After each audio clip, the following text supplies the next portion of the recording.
Welcome everyone to the session on understanding the guideline language in RCOG Part 2. So the examiners expect precise interpretation of the guideline words. By the end of this session, you will understand the specific terminologies used in the guideline. So why this matters? The guidelines use specific words like offer, consider, do not routinely, and do not offer to communicate the different levels of recommendation strength. SBA answers depend on matching guideline wordings. So two answers may look clinically reasonable, but only one uses the correct guideline terminology. Let's decode the four key recommendations level. The first one is offer. So what does the guideline mean by saying to offer? It means it strongly recommends it. It should be provided to almost all women in that scenario. Let me give you an example.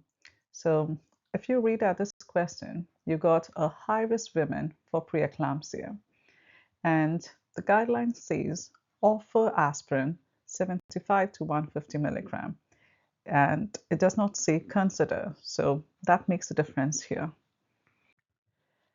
Let's decode the next key recommendation level, consider. When the guideline says consider, it means moderate strength recommendation. In other words, it's optional.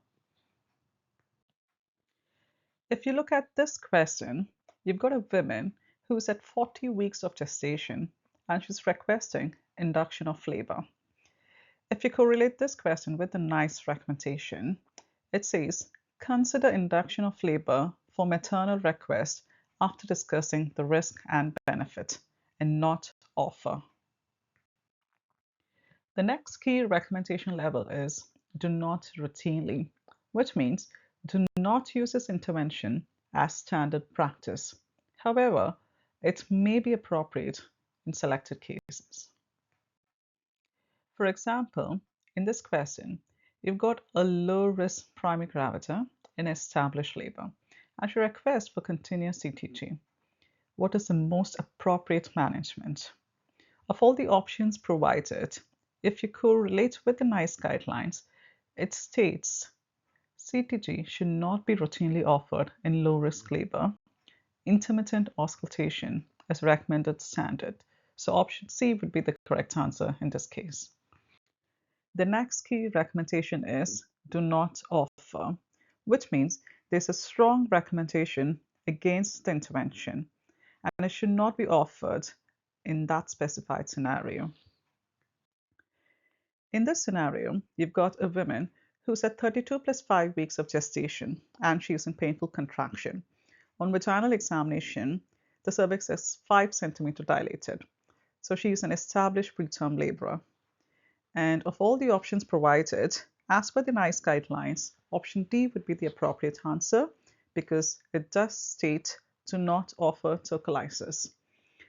I would like to highlight option E here.